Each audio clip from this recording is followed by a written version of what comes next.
688 pages. Nice. Yeah, man. What you wrote? I'll send you a copy tomorrow. What you wrote that in 3 days?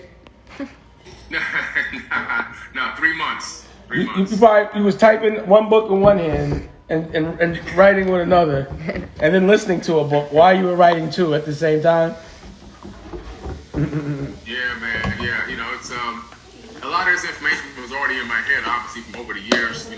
A lot of financial understanding, a lot of financial practices, and how to combine the spiritual practices and metaphysical world with understanding how to navigate the financial matrix. So I said people need to know how these two things actually go together. You being spiritual over here doesn't mean you're supposed to be over here and be broke because I'm spiritual. That's just dumb.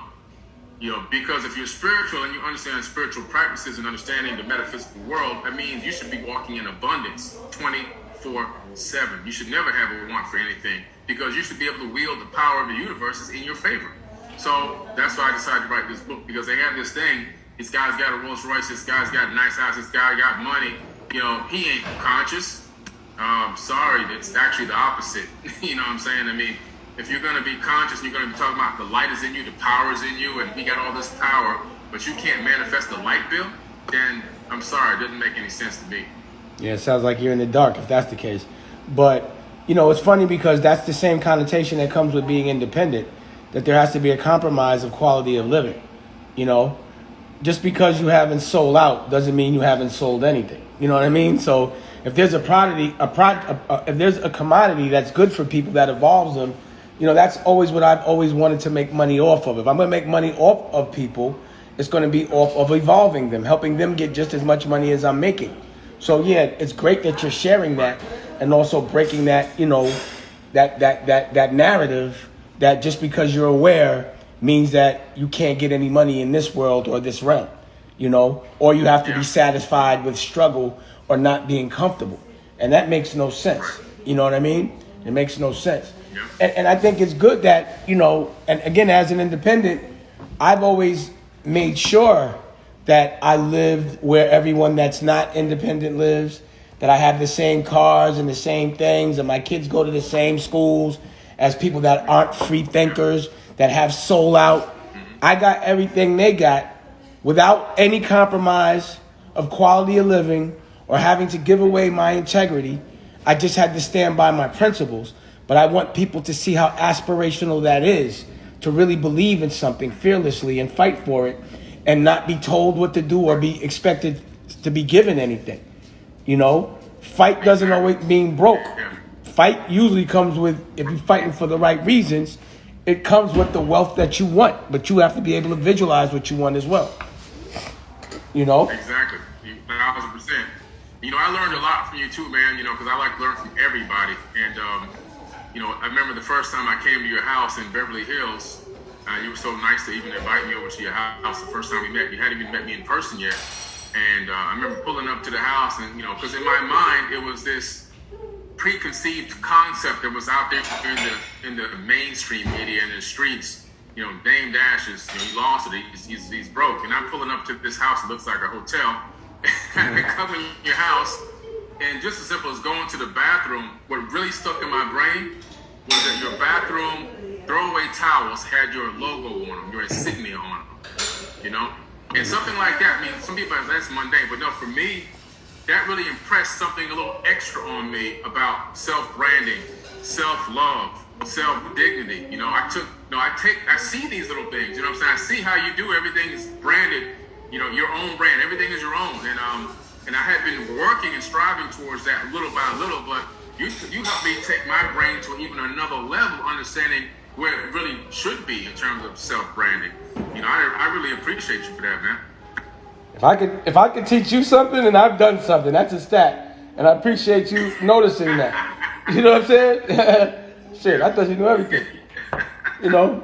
You gotta, life is a consistent process of learning and evolving, and I think people who think that they've gotten to the top and they know everything, I think they become stagnant and then they fall off, Absolutely. It's all about evolution. The minute you think you know everything, that's when you realize that you're really dumb. You know what I'm saying? That's what it has to be. Yeah. And someone smart knows that there's so much more to learn. Every time you open one door, there's a whole other door that you want to unlock. Like even in the way and the things that you've taught me about what everyone's now talking about. You know, it's crazy because a year or two when we first met and you're pulling my coat to all these things that are out there that people already know that aren't saying. And now all of a sudden UFOs is a daily thing. They talk about it every day on CNN, on regular news. They warming us up for the truth. But, it's, you know, my man was in here today, Tak, and I was telling him, I was like, you know, it's crazy because I always feel like I know, you know, I always find out stuff before everybody else.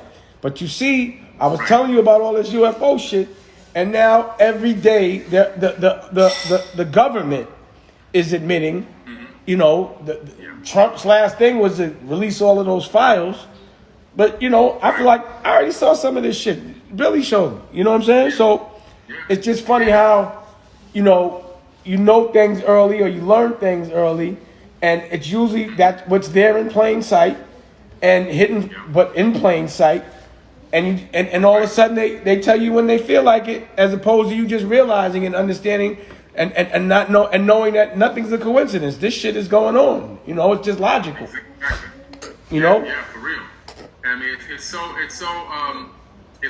telling how far ahead we usually are. You know, like you're a futurist, I'm a futurist, and so a lot of the times we come up with these concepts and ideas, and both of us have been able to be successful. Now, you've been successful on a much different level than me. I'm catching up to your level, or trying to catch up to your level, but I've had a significant. We both have Rolls Royces. We both have the same cars. We both got Rolls. You got on a nice watch. I got on a, you know. Yeah, we all good. Yeah. You know, so we doing okay. You know, but it's like. But we're future thinkers. And what I like what you said earlier, the fact that, you know, I'm in a neighborhood now where I got a pilot, a dentist, a doctor, you know, attorneys on my block. And I'm here in this house on this block with these people who've gone the conventional route. And there's nothing wrong with that because we need those people, obviously. But I'm very proud and happy to say that I got here the unconventional way. And I got everything that they got and more. And I did it my way, and that gives me a level of satisfaction, the same as it does you. I already understand the level of satisfaction. It's a priceless satisfaction because you know that you're intact, that you never had to veer away from who you are to get where you thought you had to go. But another thing that people don't do is they don't dream. They don't know how to visualize. They don't even know what their dream is. So I am around highly intelligent people, principals, doctors, and they are very savvy and can speak intelligently about everything. But the one thing that stumps them every time is, what's your dream? And when I say what's your dream, not that society is good and all kids eat, I have to always say, what is your selfish dream? Because you cannot help anybody unless you can help yourself, you know? And if you are helping people, it should not hurt you. So you have to have enough to eat and enough to be able to feed without having to be hungry, you know? But you got to dream and be able to visualize it and, you know, also articulate it so other people can have the same dream and y'all could all come together and focus energy on the same thing till it becomes tangible. Exactly. But a lot of people don't know how to dream, bro. Yeah, they don't. You know, the thing that I heard the other day in this documentary was that the first 7 years of a child's life is the coding and programming they get that projects their entire future. How they think, how they feel, how they react, how they dream. Everything is based on that first 7 years. So I think that the powers that be have done a phenomenal job in inserting the type of negative programming and stuff that hinder or hold back or oppress our real capability to dream, our real capability to be ourselves by putting us into these institutions like school and, you know, all these other things that they plug us into. That's the program. They put you into the program to control the masses. See, what I'm understanding is the world wants to, the masses are very scary, you know, to the people that are trying to control them, because if the masses stick together, that 1% is over. So from the day you're born, you're programmed on how to be controlled and be a part of the masses. So, you know, I work with a lot of principals in OSG, 90 black principals. We talk about curriculum. We talk about so much. But the things that aren't taught in school is they don't teach you how to be rich. Right. They teach you how to have a job. They don't teach you capital gains because they don't expect you to be able to have it. They don't teach you entrepreneurship. They don't even teach you sustainability. They don't teach you how to grow food, you know. And you know what else they got to start teaching? Space travel. How could you not be teaching space travel right now? Yeah. That seems like that might be the biggest industry is getting off this planet in a minute. Yeah. You know? So logically, when, you know, the people aren't dumb. They have to know that these things are necessary. They also don't teach you how to pass laws. They have to know how these things are necessary. They're not teaching you on purpose. You know what they teach you? Either you learn how to have a 9 to 5, or you better learn how to entertain us 1% by playing sports. Right. Or you go to jail. And they don't teach you, you know, when they offer the sports to you, they don't teach you any of the jobs or anything that happens around it. Administrative, coaching, scouting, owning a team. They just teach you how to play for the team. Knowing that 99% don't make it. And again, if you're not prepared to get the job, then they're building a jail for you. They got a cell for you. And that's a program. Either you're to break a social class, either you're entertainment or you got to sell drugs. And that's how they make it. And the selling drugs is not sustainable, so here's another cell for you. Exactly. You know? That's how they do it, man. And they've been very successful in doing it, and that robs people of their ability to dream for anything. They just get plugged into this, you know, this crazy system, man, you know? And I'm just so glad, man, people like us, we've been able to see beyond that. We've been able to re-encode ourselves from an early age and not fall victim to that programming code.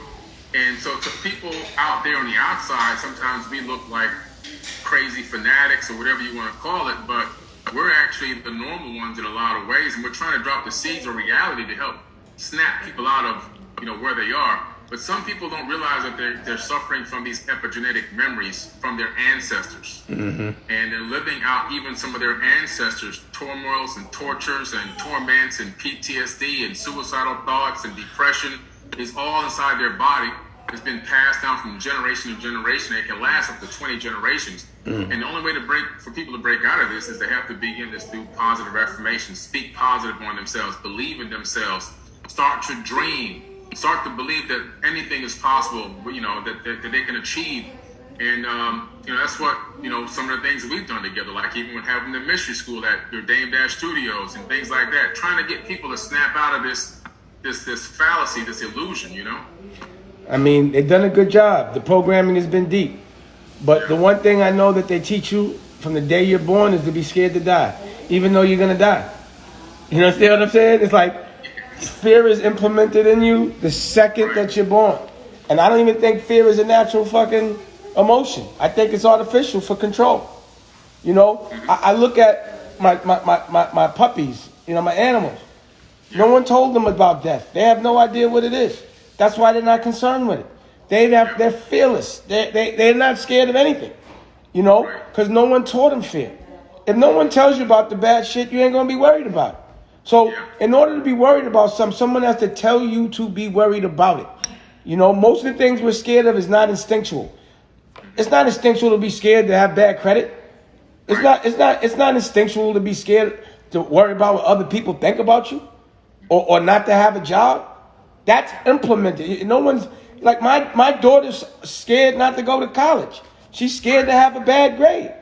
I pay the most for school, and I'm the one to be like, play hooky. I don't care. But she's like, no, I got to go to school. I know what college I'm going to. I'm like, you're 13. How do you already know all these things? Because you've been taught to think that if you don't do what they say, how they say, then you're doing something wrong. If the 9 to 5 American apple pie dream, where you work your whole life and only relax when you're 65, if you don't do that, then you've done wrong. And that's the reason why most of the world is depressed. Almost everyone I know has to take a blue pill once a day or some kind of pill to be happy. And it's the matrix pill. You know, that's why most of this world is depressed. Yeah. You hit it right on the head. I mean, you hit it right on the head, literally. That's why people take drugs a lot of the times to escape this the red pill life and stay in the blue pill zone so they can just feel comfortable with this mundane life that they have to live day in and day out, night in and night out, not realizing that they can re-encode, they can change their reality, And that's why I wrote this book, because I wanted people. I saw so many comments. Like when we did a video one time, and you were saying, "I respect this guy because he's got a Rolls Royce." It was a while ago. We did a video together, and I was going back and reading some of the comments.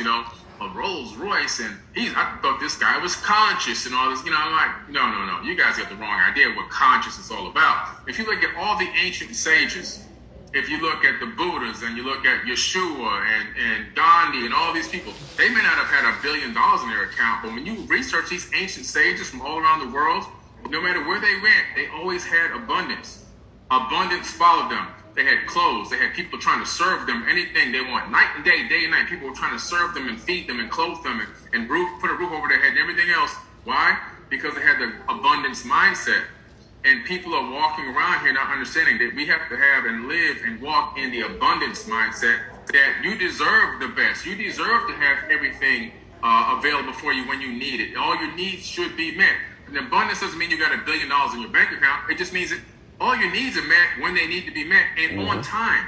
You're not wanting or begging and hoping for anything. And for people who have a higher responsibility in this world in terms of how many people they can touch, lives they can touch, like you have a high responsibility because you have to whom a lot is given, a lot is required. I have a high responsibility. To whom a lot is given, a lot is required. I need more revenue to be able to touch more people.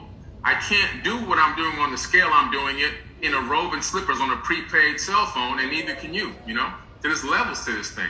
Yeah, and you should be unapologetic about that. Because people that aren't helping are usually the ones that are judging.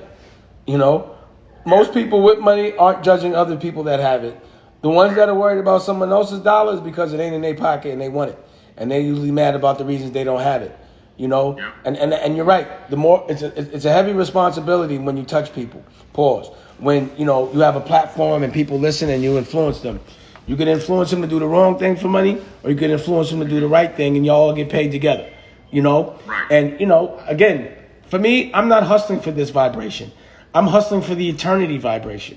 You know what I'm saying? This is a very short period of time we're going to be in this vibration, in this form. I want to make sure that, my ancestors and wherever I get to after this, that's great. And I know that my trajectory is going to be determined by what I'm doing now. So I'm always investing in my future, not the immediate future. The one past the headstone. You know what I mean? That's the one that people should be thinking about, but people don't, because they can't understand it. They thinking like, as long as I'm surviving in this moment any way I can, self-preservation. What they understand is that's the test. This vibration, I think, is for test all day long. Because no one has a perfect life at all. Not one person goes through a trauma-free life. It does not exist. You're here for trauma, just to me, to see how you're going to deal with it. You just lost your Rolls Royce. Yeah, no, I'm changing it because I want to show you something. You were just talking about. See that behind me? Yeah. Legacy. That's what you're talking about up there. Mm-hmm. This one up here at the top, middle. Legacy. I see it. Is that art? What is that? That's art, yeah. I got the art. I got the success principles set up like the periodic table of elements. So I have success, legacy, vision, hustle, mindset, and greatness. Oh, that's fly. Oh, that's your backdrop, right? That's my wall. There's art on my wall. That's real art on your wall. I was like, well, that's dope. Real art on my wall in my house. Just in my office here. Yeah. That's fly. I like that. Yeah. Yeah, man. That's why I pull it up, because you're talking about what you're talking about now is, and it's so. See, people need to hear this. You're talking about hustling for your legacy, for future generations. And so what happens a lot of times is people are stuck thinking about like, okay, when I get my paycheck next Friday, I'm going to do this, and pay this bill. I'm going to put some money on this. But the people who are thinking big numbers and legacy building, we're thinking, oh, this is how I'd like to see things happening to my family bloodline in 100 years, in 200 years, in 300 years. How do the elites run this planet and control us so well? They plan for eons at a time. They plan 100-year clips at least. Yeah. We're still this little program that we're in was strategically planned thousands of years ago, I think, back before the Romans. You know what I mean? Absolutely. You know when it started? There's a book called The Gods of Eden, and it's by William Bramlett. The Gods of Eden. Is it called The Gods of Eden? It's called, The Gods of Eden. And so it's by William Bramlett. But in this book, he uncovers some of the Sumerian tablets that expose when the bicameral Congress was installed on this planet. Left wing, right wing. This is 6,000 years ago, when they installed inflation on the planet. So you would have, a guy would have, they introduced money on stone tablets. The stone was money, no backed by nothing, okay? And you would etch into the stone IOUs, and we found over 1 million of these stone tablets with all the IOUs on them. So if I had a farm with goats, and the other guy had an apple orchard, he'd bring me 2 satchels of apples for 1 goat. That's the value trade-off, right? Exchange. Now, if he came and I was out of goats, I would give him a stone tablet IOU. You give me the apples, I'm going to give you this IOU. When you come back, you can get the goat. Guy goes away, he comes back, but there's been a shortage of goats, or some holiday came where everybody was buying up the goats. He's got a shortage of goats. The value of goats is scarcity. The value of goats has gone up. Now you got to give me 2 IOUs. The one you have only gives you half of a goat now. You can get, I'll give you half of a goat. So they installed this inflation system and taught it to humans 6,000 years ago. And we have the evidence of this in the Sumerian tablets. Wow. And so this is stuff that's still going on, obviously, right now. The politician system, the economics with built-in inflation, they've been running this game, like you said, for a very long time. And it's phenomenal how they did it, because it really has sustained.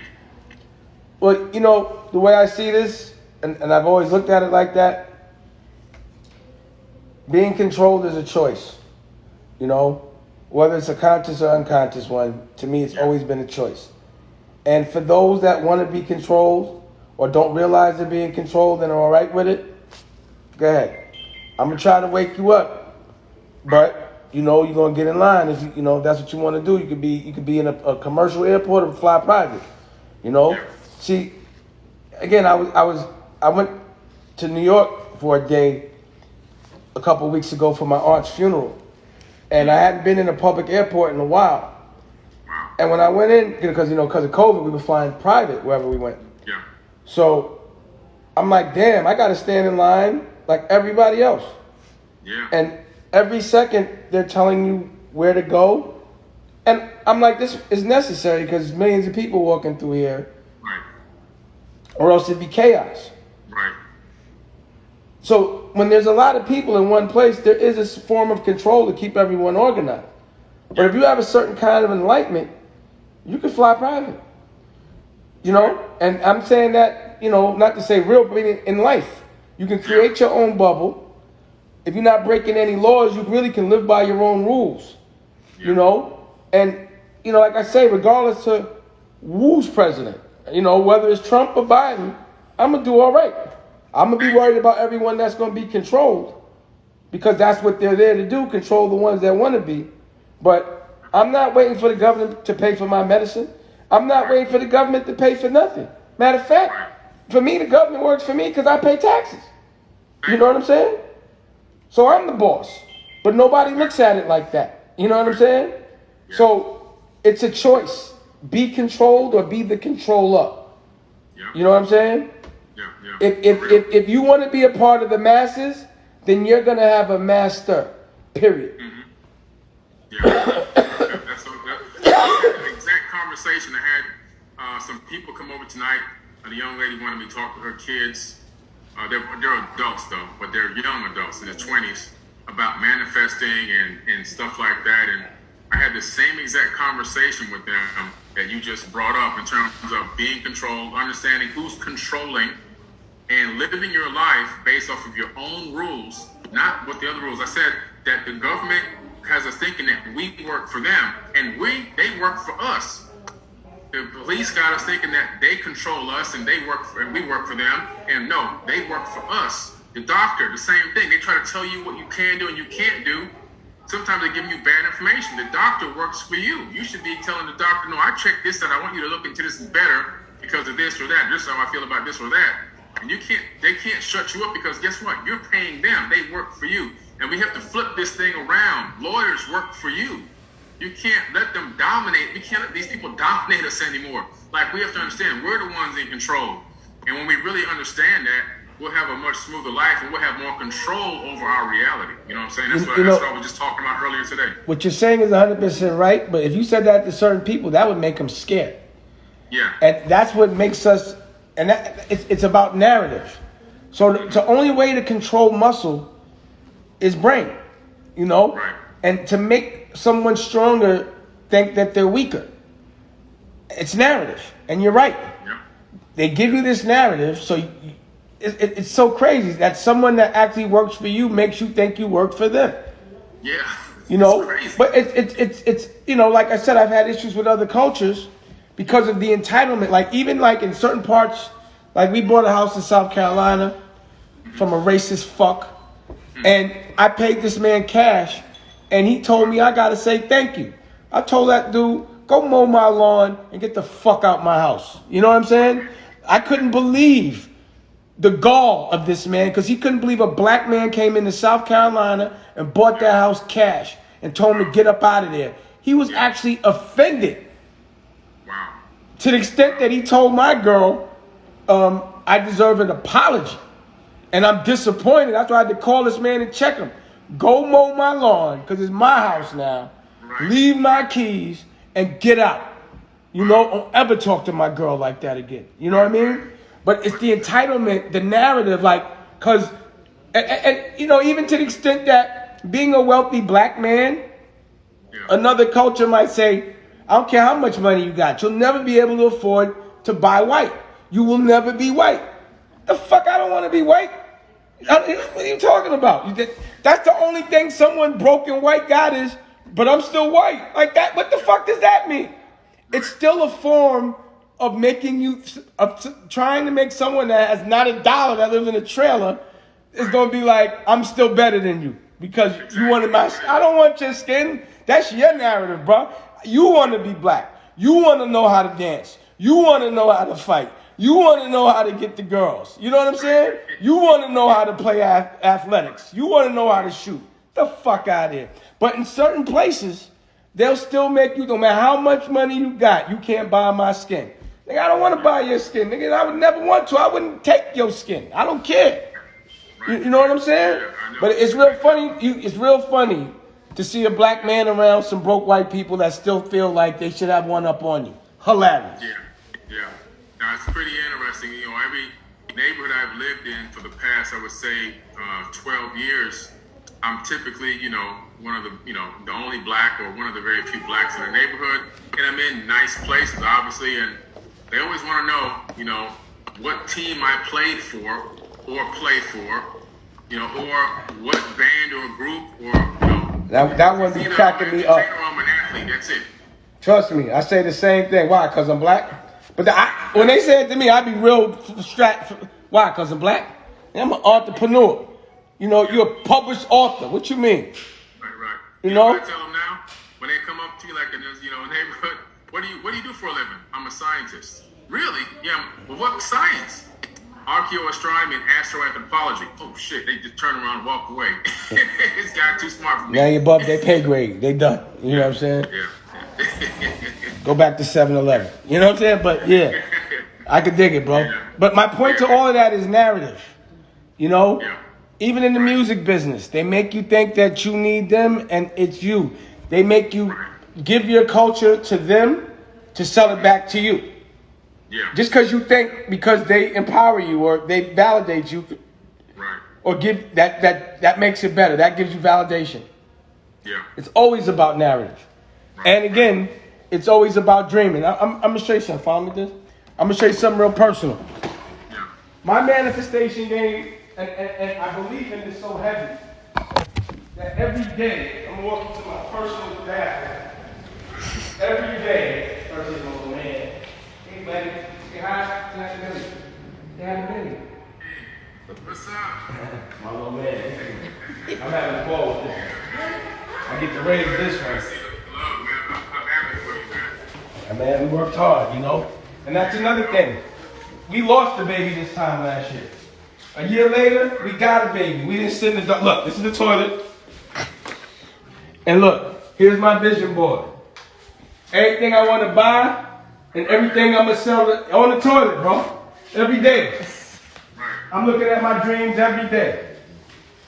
Every day. I got to know my dreams so I can live it.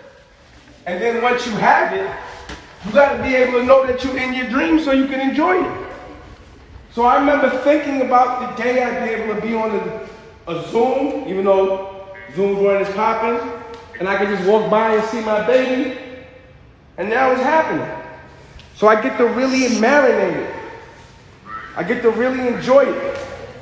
Architecting your future is everything. It's everything.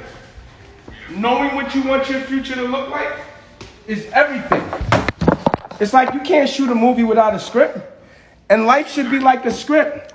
And if you live life by somebody else's script, then, you know, your dream becomes a nightmare. You might be in a horror flick. I don't like horror flicks. I like comedies. I don't want to be in a horror flick. I want to be happy, man. I want to be happy. I want to be at peace. Yeah, you know?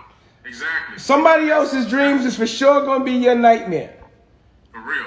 You know? And that's why it's good to get with people that almost have the same kind of dreams. Yeah. So that when y'all doing the energy together, it makes it strong and it makes it happen quicker. And everybody's happy. When I win, you win. And you win, I win. When people are dreaming the same frequency, the same kind of thing, yeah, and it's from a pure place, there's nothing better than that. But you got to know the dream. Because then also, you got to know, because if it's not happening, but oh shit, this is not my dream, this is a nightmare, I'm going to fuck up out of here. Right. You know what I mean? Yeah, exactly. And, you know, that's one of the opening line, what you said earlier, architect of my life, you know, architect of your dreams. That's exactly the opening line on my song, Affirmations. You know, I am the architect of my life. And that is such a, people don't realize that's such a powerful statement. If you understand truly what an architect is and what an architect does, you are literally designing and the layout and the floor plans of how your life is going to be moving forward. You're the one in control. You're drawing out your destiny. Just like, you know, architect draws out a house and it manifests into a three-dimensional structure that somebody can actually live in or work in. Same thing. Your architect, become the architect of your life. And that's a powerful, powerful statement. A lot of people don't realize how powerful these words are in understanding the meanings behind these things. Like, you know, like I said, we got to get people out of this thought process that's just blah. And they got to start really understanding how much true power and control they have. I was telling somebody the other day that a human being has a lot of electricity and power inside the body. They're like, what do you mean power? It's like, there's no power, there's no energy inside of us. I said, really? I said, well, you have 35 trillion cells, and each cell has 0.07 volts of electricity. Multiply 35 trillion by 0.07. You got over 2 trillion volts of electricity in your body. We're powerful, energetic beings. But we think that we're weak, we have no power, we have no energy, you know, and we can't control anything, we can't think outside the box. But, you know, little by little, it's starting to get a little bit better. But what we have to do is we have to realize there's a lot of people out there now that as they're beginning to wake up, they're getting caught up, I think, really too deep in a lot of these weird conspiracies that just don't make any sense, and they're starting to get off track. It's the algorithms. They start going into all these weird things, you know? It's the algorithms. The algorithms can get the best of you. Anything put in your face over and over again, you start to believe no matter what. You know, that's why these algorithms are dangerous in the wrong hands. But I'm a person that I can even feel the algorithms fucking with me, like, oh, I'm getting caught in the algorithms. You know what I mean? Like, I keep looking at shit. The same thing. You know, even though most of the stuff I'm looking at is the things that are good for me, like what I want to buy or what jewelry I'm looking at. But I see them algorithms kicking in. If you love conspiracy, they're going to give you a lot of dumb ones. Some may be right, but a lot of them be kind of based on, you know, the wrong shit. So, the algorithms you got to watch. And you're right. That's why it's important for guys like you to showcase what woke looks like. It looks good in a Rolls Royce, in a nice big waterfront house, and everything that comes with it. You know, just like, you know, somebody will look at a drug dealer and see a Rolls Royce and say, oh, I want to sell drugs. Well, we'd rather somebody look at someone with a Rolls Royce and say, what's he doing? He getting money from being smart. He's getting money from teaching. He's getting money from thinking outside the box. I could get a Rolls Royce doing that, then I'm going to do that. And that's what we need. And they have to see what it looks like. Exactly. Exactly. And that's important. Yeah. And that's another reason why I'm doing this Rolls Royce giveaway right now. So what I'm doing is I bought a new Rolls Royce because it was due for a new one. This one served me well, and I was like, okay, it's time for a new one. I'm gonna step out, make the big purchase. But then I had two Rolls Royces, so I'm like, wow. I said to myself, what am I gonna do with this one? Should I rent it out again? I was like, that's just too much hassle, I could just sell it. But I said, what if I raffle this car? I'll raffle this car. I'll take the proceeds and invest it into children and final notice electric bills for single parents, like single moms and single dads. I do it every year anyway out of my pocket. I use the revenue for that and increase how many people I can help. At the same time, give somebody a chance to win a car that's at least valued still even today at $150,000, even though it's a few years old. And they can take that money and they can flip it into real estate.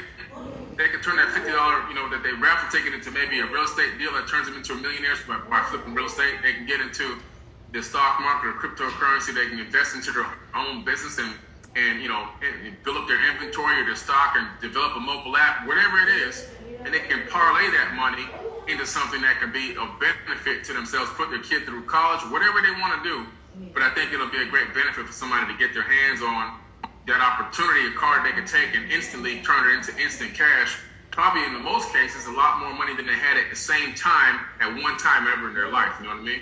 Absolutely. Absolutely. Yeah. It's definitely a good model that makes sense and it's smart, and it's luxury, Yeah. It's luxury.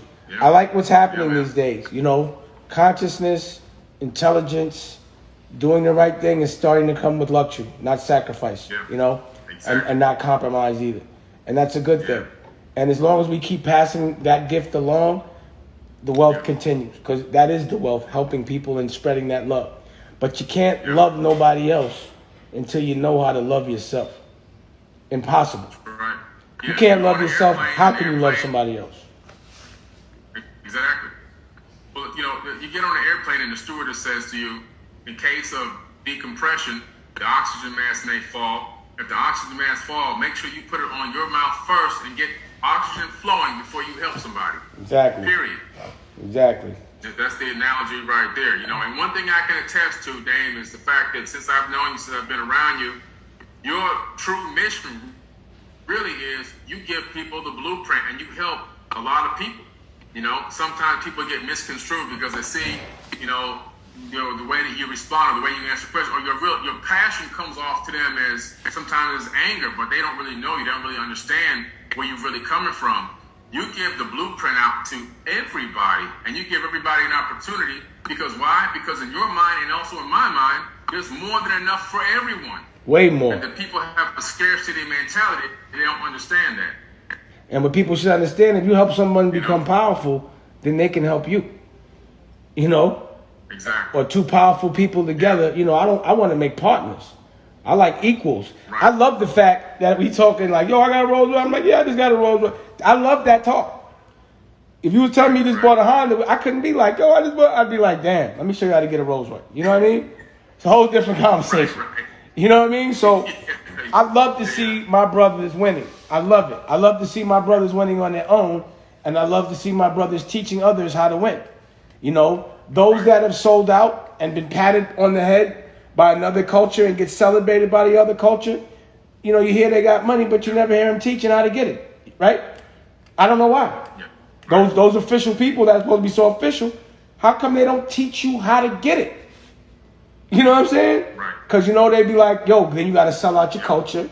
You got to stab a couple of friends in the back. Got to, kiss some ass when nobody's looking. Act tough in front of your culture, but act weak in front of the other culture. And I've seen it all with my own eyes. And that's the thing that I can't, and that's the reason why I celebrate what you're doing, and I always make sure everybody knows. But also, you dropping some gems about out of this world shit. You know what I'm saying? And the truth that's just not told. You know what I mean? So I love all of that. Yeah.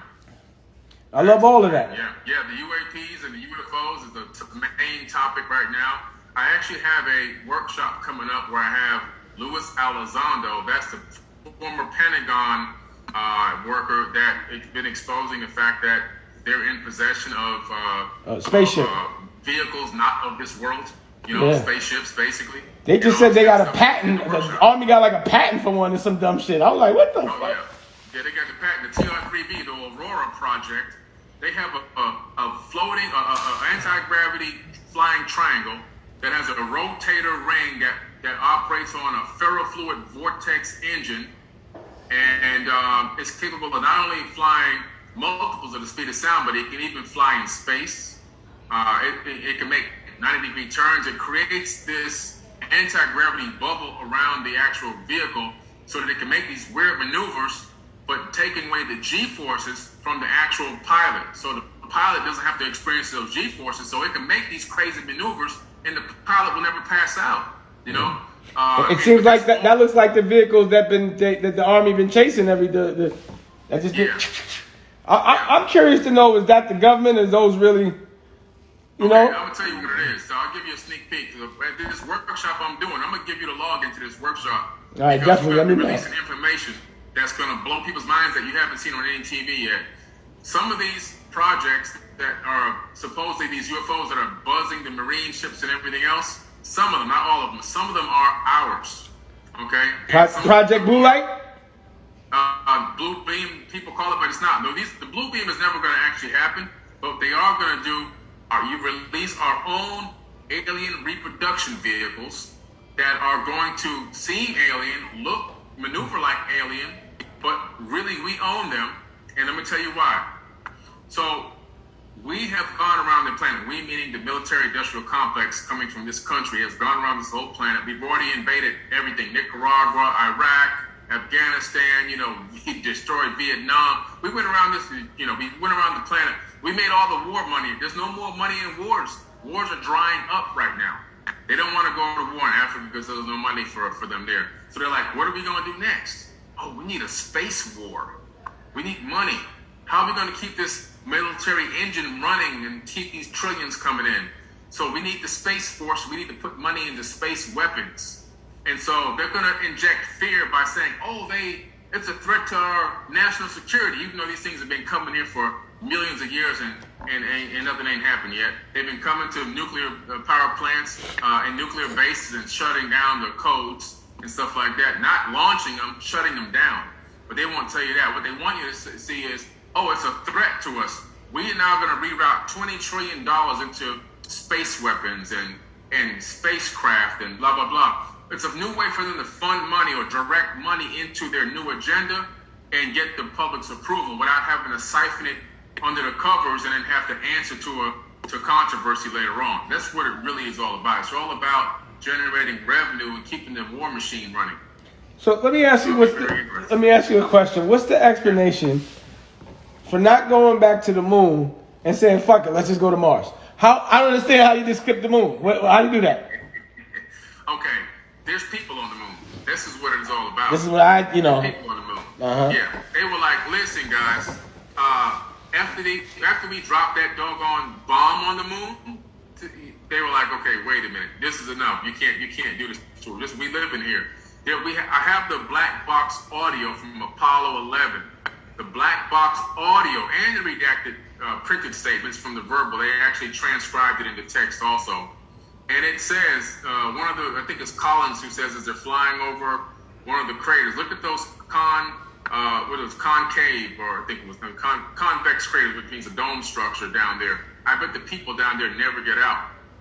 And so there's people living there. When they went to the Apollo 10, I believe it was, Apollo 10 didn't land, it orbited the moon. And then it came back to Earth. This is a stage by step process in becoming, to getting to the landing phase. And yes, we did land on the moon for real, even though they showed fake imagery because they didn't want people to see what was up there. Technology and ancient structures are up there. That's what they didn't want you to see. So they gave you the Hollywood version to the general public.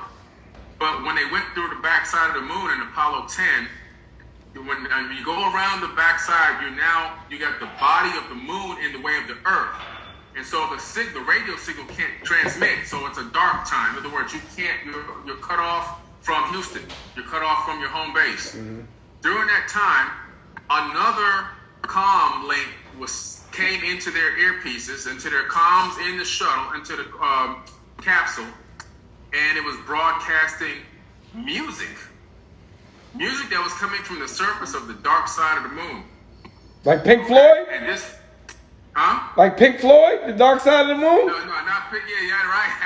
That's probably where he got this idea for the song from. But they said it sounded almost like a weird kind of a chorus and chanting. And this is now that audio tape has also been released. And What? you hear them freaking out, like, who's on our comms? What's this on our comms? Do you hear it? Do you hear it? They're like, what is that? What is that? That's music. What is that? They were cut off from Houston and the Earth for about, I think it's 5 or 6 minutes before you can get back in comms range again.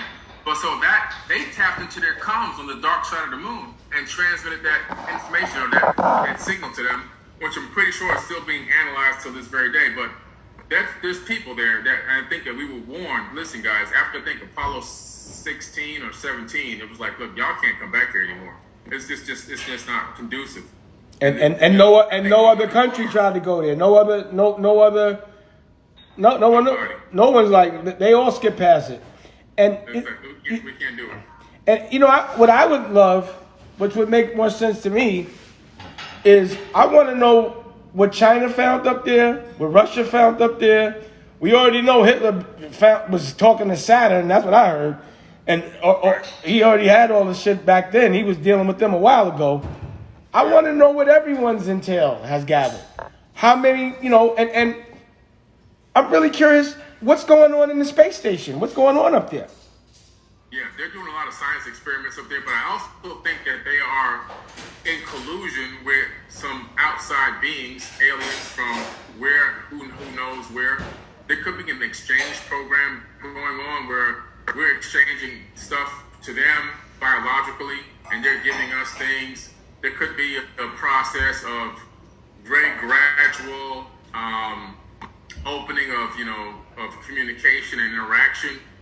Because when you look at the ISS video footage from the live feed, you'll find that every now and then, all of a sudden there's UFOs around the ISS, flying under it, over it, behind it, and everything else. And if we can see it on the camera, then of course they can see the real true size of it up there, where they're at. And the fact that they haven't blown up the International Space Station, they haven't destroyed it, they haven't boarded it and commandeered the people or abducted them. These people aren't trying to hurt. They're watching us. Just like we go out, we meaning humans, we go to the Sahara Desert, we go to the jungles of the Amazon, and then we alien abduct animals. We find them and we target them and we give them a dart and we knock them out. Then we abduct them. We analyze their biology. Then we insert a tracking tag inside them, or put a tracking thing on their neck, and we release them back into their homeland. And then we watch them and we record how they act, how they interact with their others and their family members and everything else, and how their society develops. And that's what's happening to us. We're being watched and tracked the same exact way by people that are a million years ahead of us. And from what I hear, when we try to hurt ourselves, they stop us from hurting each other. Yes, exactly. That's happened multiple times. See, the thing that's incredible is, and this video was actually on Forbidden Knowledge TV, there's a famous press release that came out, a live press club that came out on CNN. It was in 2010, I believe it was,